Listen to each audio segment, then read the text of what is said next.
reflecting majesty and power through iconic symbols, mythical deities, pharaohs, and groundbreaking technological innovations that altered the course of history.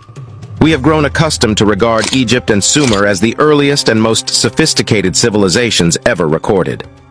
Nevertheless, modern scientific investigations suggest that a mysterious ancient civilization situated between India and Pakistan preceded these remarkable cultures. This civilization, referred to as the Harappan or Indus Valley Civilization, is estimated to be approximately 9,000 years old. This ancient society accomplished numerous milestones that put it ahead of its time, such as creating intricate water supply systems, constructing two-story houses, and designing complex pools. It did all of this long before any other nation had developed the technology to do so.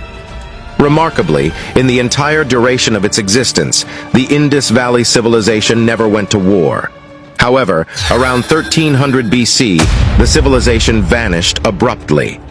All that remained in the wake of its mysterious disappearance were scorched rocks and buildings, as if they had been subject to a powerful explosion.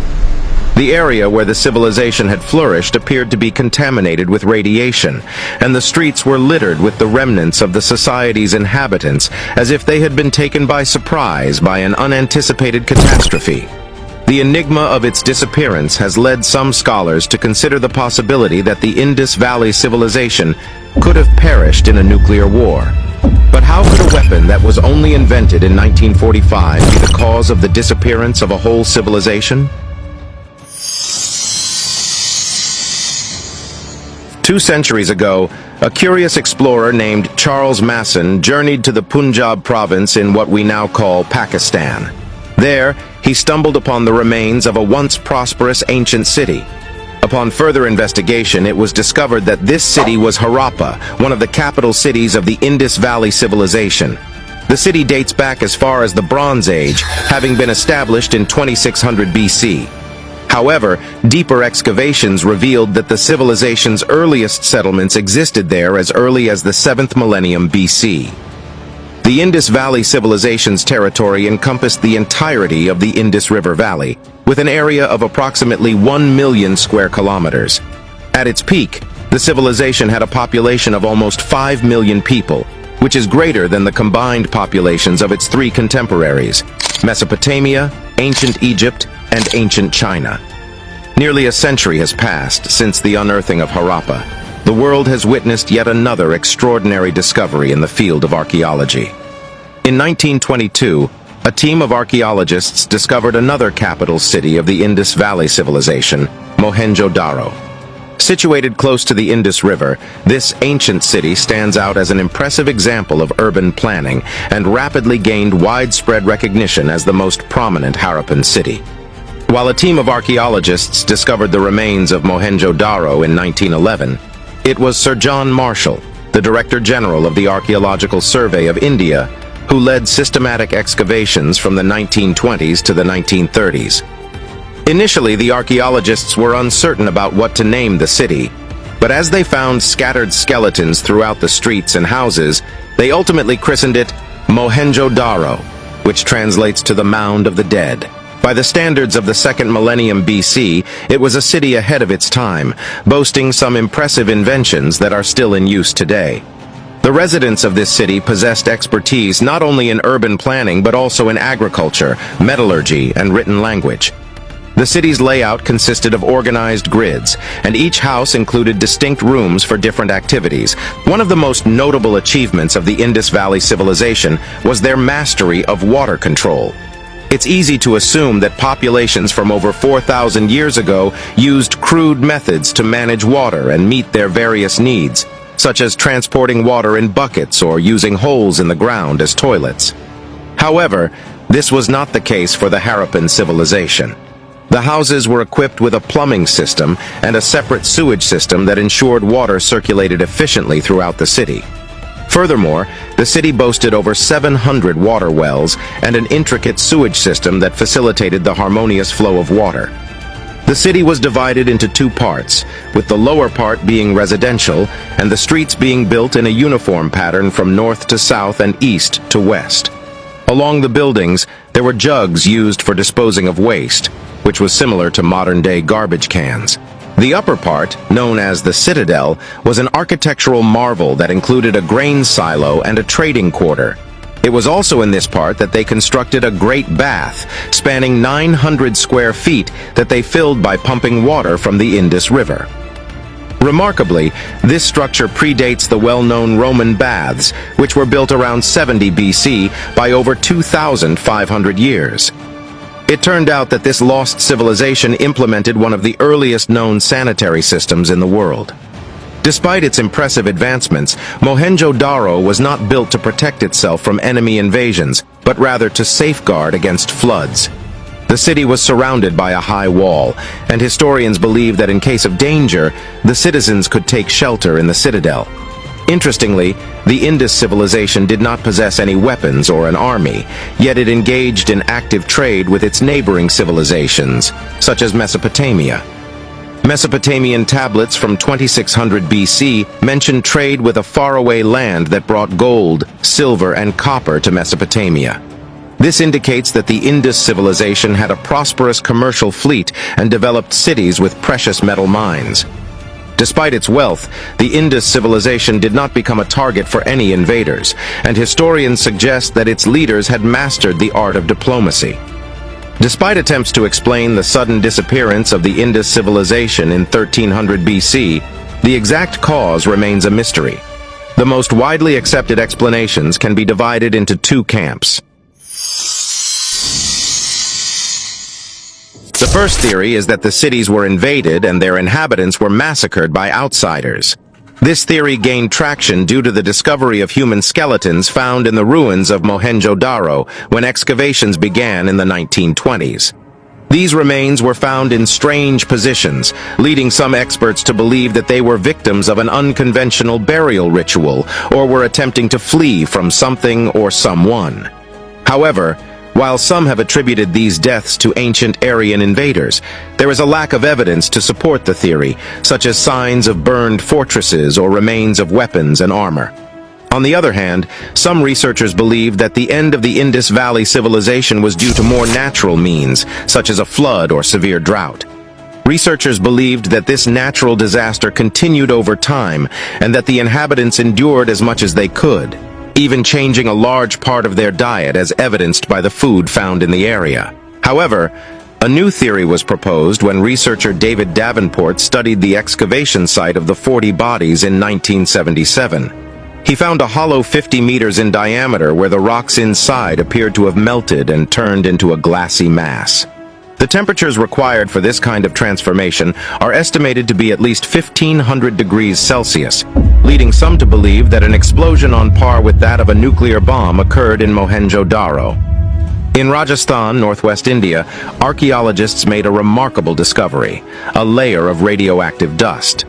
This discovery is only 700 kilometers away from Mohenjo-Daro, where a radioactive cloud could have traveled such a distance after a nuclear explosion. Traces of radiation were also found in the city itself.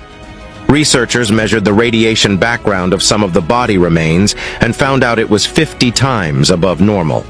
Furthermore, the ancient Indian epic Mahabharata mentions a powerful explosion with the brilliance of 10,000 suns that could burn entire nations. All signs point to a nuclear explosion in Mohenjo-Daro that occurred thousands of years before nuclear power plants and weapons were invented.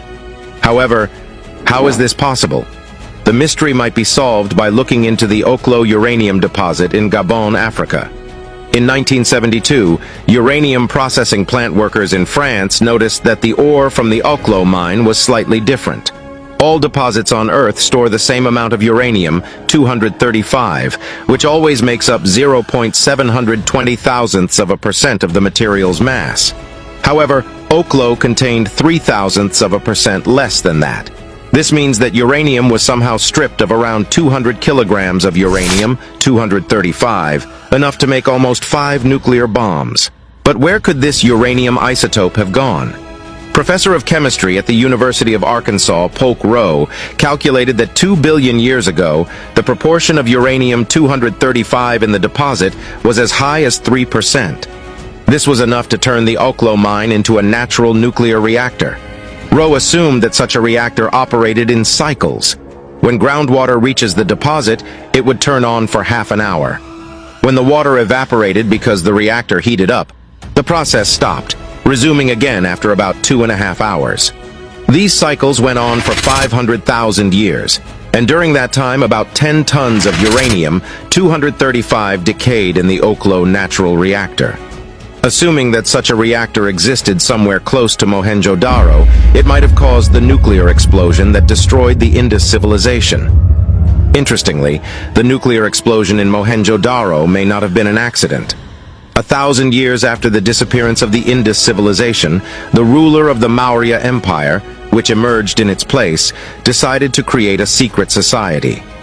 Ashoka believed that some secret knowledge from the past could destroy his empire. Thus, he summoned the 9 wisest people in his empire to write 9 books that contained all breakthrough knowledge of the past and present. These 9 books covered a wide range of topics, including microbiology, cosmology, physiology, gravity, sociology, propaganda, light, communication, and alchemy. The information recorded in these books was so ahead of its time that some of the things described are even more advanced than what modern scientists know today. If the 9 unknown men actually possessed knowledge about radiation and stored the information from the books for centuries, it's not surprising that people at the time of the end of civilization could use radioactive decay and radiation for their benefit. It's possible that the Indus civilization had the first prototypes of nuclear weapons, which would explain many historical inconsistencies, such as the absence of an army or defensive structures in Mohenjo-Daro. After all, why build defensive walls and feed hundreds of soldiers if you have a weapon that can obliterate your enemy's entire army? Furthermore, the discovery of a post-explosion crater in one of the main cities of the Indus civilization raises the likelihood of their enemies possessing nuclear weapons in their arsenals. If indeed the Indus civilization vanished due to a nuclear weapon, we're not entirely sure. However, experts agree that the key to unraveling most of the civilization's mysteries lies in decoding its scripts, which are still a puzzle to this day. Ceramic tablets, also known as seals, have been recovered that depict various animals, deities, and symbols.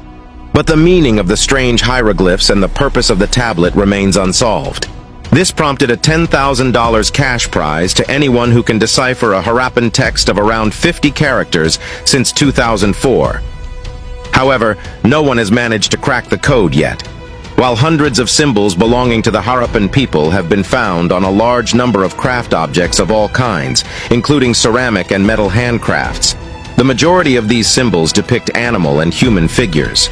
Some experts believe that the symbols represent a series of seals used for commercial transactions.